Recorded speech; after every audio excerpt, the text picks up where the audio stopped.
What is up, bros and hoes? It's Ashley or Optic MiDNiTE, and today I'm bringing you guys a Black Ops 3 League play wish list. The gameplay you're seeing in the background is obviously Black Ops 2. This is like a 40 kill something game on Raid CTF, and then right after that I'm taking you guys to a 15 kill streak in Black Ops 2 League play. I thought this was a perfect backdrop for the commentary that I want to talk about, which obviously, like I just said, is my wish list for the Black Ops 3 League play. Now feel free to comment your opinion. What do you think about my opinion? What do you think they need to add or subtract to make Black Ops 3 League play awesome?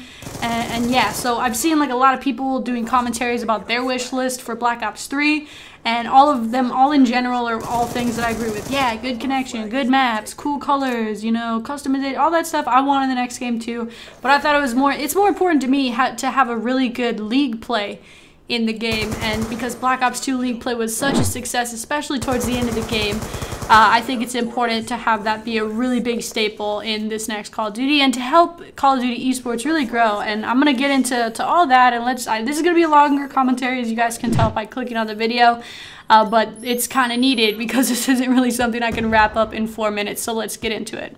I feel like there need to be more divisions and promotions within the divisions. On Black Ops 2, you would have a master, and if you were in masters, that was awesome, but you were actually in separate subdivisions in masters. So I could have, like, me and my friend, I could be in master division, you know, Alpha 6 or whatever, and they could be in, you know, master subdivision Wolf 29 or whatever the heck the divisions were called.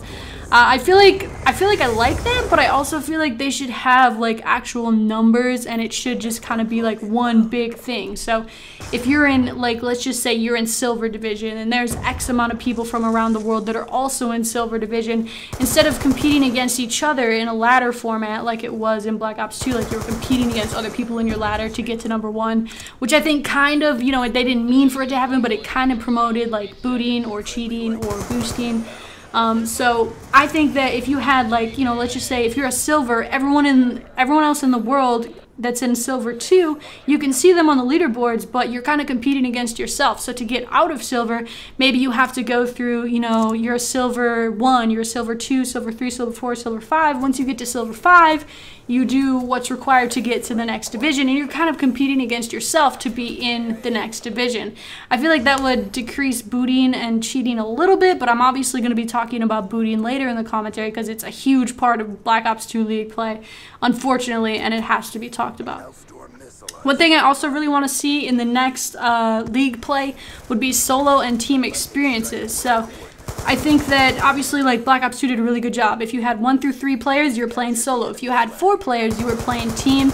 I'm not sure how they could do this without having a separate, like, playlist, but if you're a team, you play in the team playlist or team thing, and you only get matched up against other teams with 4 players instead of people, you know, solo players running into teams and then either getting mopped up, or sometimes it felt like the teams were a little bit easier.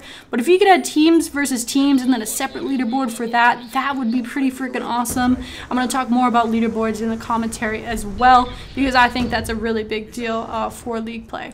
And this thing I want to talk about is true skill-based matchmaking in League play. I feel like skill-based matchmaking is in every Call of Duty. It has been. It seemed like skill-based matchmaking was really like preferred or heavy in Advanced Warfare for public matches, which I wasn't really too fond of. Obviously, I don't know everything on the back end. I'm not a developer, so I don't know how on the back end how it works, but I wasn't a huge fan of it.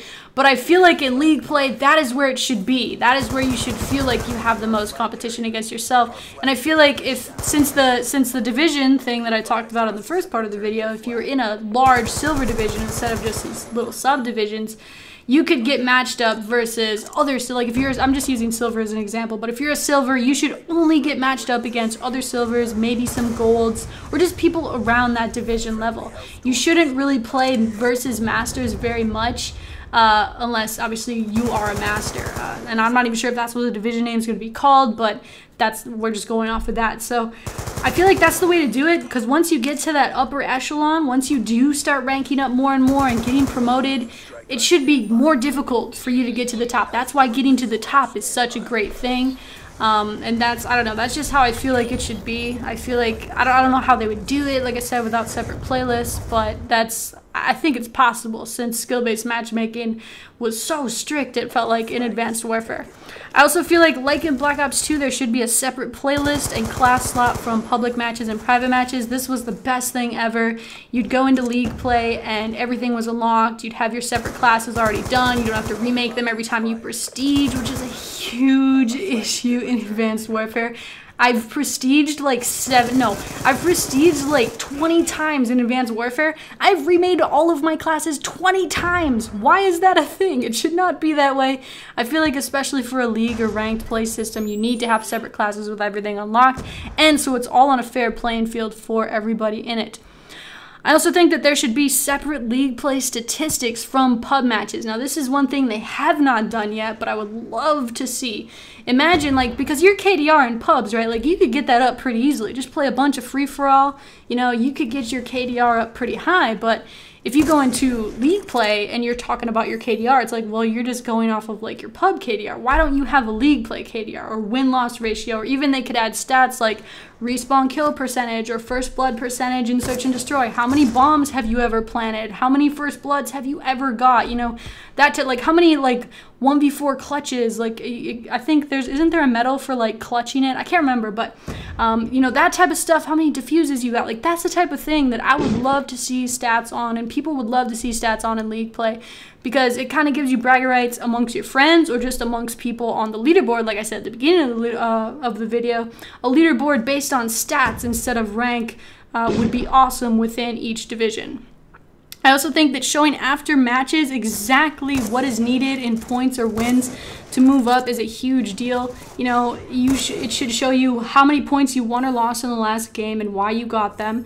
And it should show you how many points you need. You know, you need X amount of wins or X amount of points to get to the next you know, part of your division, or the next, you know, way to get to the next division. So to go from like silver to gold. I think that's a huge deal. One thing that I did like that ranked play and Advanced Warfare did really well is when you go into a lobby, you actually don't know who you're going against. You're just against matched players.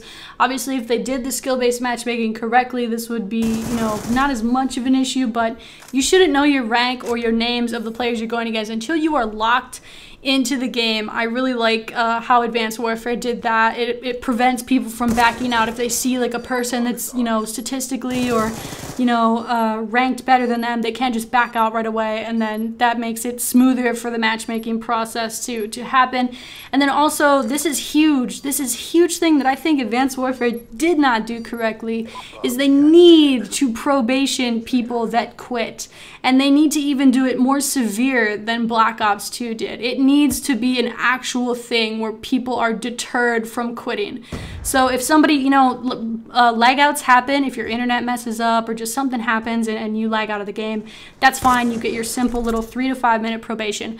But if in the same day it happens again, 10-minute probation. If it happens a third time in the same day, 15 minutes. It just keeps going up and up and up. And if you're a repeat offender for somebody that just quits out of games early, you should get suspended for up to a day. I mean, that would really deter people from doing it. I'm not sure how popular that would be with developers, because they like you to log in hours on their game. They like you to play their game. So if you're getting suspended from their game, they don't like that. But I don't know. I feel like that's the only way to really get it to work. And I feel like I think that's what CSGO does. They really are strict on you leaving the game. And even if you do leave a game, I think that you get, you know, bots get put in the game, which would be a really interesting thing to add to Call of Duty. I'm not sure if it would happen, but I still find it really interesting. Now, last thing that I am gonna really touch on here probably is booting. This is a huge problem in Black Ops 2 League play, and I honestly 100% do not believe that this is a development problem or even a Microsoft or Sony problem. Okay, this is something that is very difficult to prevent. Anybody can find a way to grab your IP from basically anything. It's difficult to prevent. If you're connected in, you know, through your Xbox, that's how people would grab your IP, and then they would boot you off for an easy win. If you guys don't know what I'm talking about booting, you should know if you've played Black Ops 2 League play, unfortunately. This became a huge problem, not only because of like the, you know, ranks, you know, everyone's trying to get to #1 in Masters, so that became a huge problem. And it just made it so that it was difficult to really tell who's booting you. And I'm not really sure if there's an actual way for a developer to stop this from happening, or there's even a way way for like Microsoft on Xbox to prevent this from happening. It's going to happen, and unless like Microsoft and the developer and internet companies really start finding a way to crack down on this, which is really hard to do, I don't see this going away. But one thing that if bare minimum, that I think that a developer could do to prevent this kind of stuff is make it so that there's a consequence for doing that. Obviously, booting is illegal. Like grabbing someone's IP and then sending packets to their router, that is 100% illegal, but that's not even enough to stop them. But if you make their in-game, you know, fun time, if you make it not fun for them, that could be something too. So obviously when you're going against 4 players on the other team and you get booted offline, or your team gets booted offline, there's really no way to tell 100%, you know, who did that, which one of those 4 people did that to you. What you could do is, if it's a team, simply report them, or if you suspect it's a certain player, you just suspect it's one of those players, you know, report them, and kind of have like an in-depth feedback system or reputation percentage. Like if you're going up against a team or a player that has a terrible rep percentage based on reporting from other players that they've played against, you know, that could maybe raise a flag. Activision or Treyarch could look into that person, and because of the in-depth statistics that I talked about earlier in the video, maybe there's a way to see, oh, this guy only has like the average time for his games is like 3 to 5 minutes, which is pretty low, especially if you're talking like CTF. Or, you know, when the player finishes their game, the ending scoreboard, there's only like 1 or 2 people or even 3 people on the other team. You know, if that's happening repeatedly over a small course of time, that could really raise a red flag. That could get them suspended or even, you know, banned from playing league play. So I feel like that's the only thing a developer could do possibly to really prevent that. A lot of people say, oh yeah, get a VPN, you're fine. I mean, there's some steps that a person could take to protect their network, but for someone like me who streams, like a VPN is not, you know, like very attractive to me because of the speeds that it offers. It kind of messes things up, and it's really just hard to say, you know, how to really stop this and make it so that this isn't a thing anymore. So last thing that I want to add before I go is having in-game information about major tournaments in Call of Duty esports. Now this could be really tricky because, as far as I know, MLG has the rights to have, you know, from Activision to have tournaments, you know, paid tournaments on their game.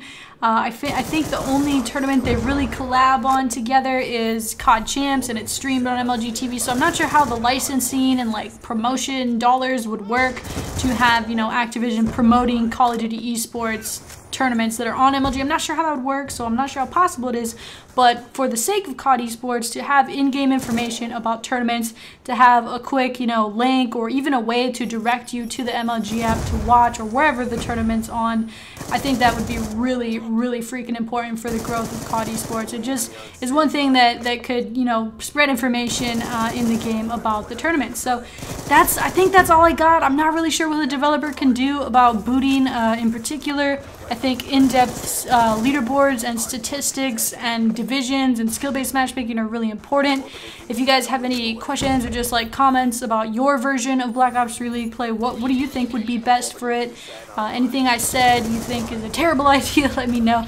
I'd love to know. But this commentary is very long. I apologize for that, but it was a long one. My wish list is pretty long. I'm not sure how much stuff this is actually going to be in the game, and obviously they're almost done with the game. They've been working on it for about 3 years, and we're getting closer and closer to launch, so I'm sure that their league play is actually pretty much already done. But these are just things that I would love to see in it. So hope you guys have a great rest of your day. Drop a like on the video, especially if you made it to the end. You're a trooper. Thanks for watching. Hope you guys enjoyed. I'll talk to you guys tomorrow with more videos. Peace.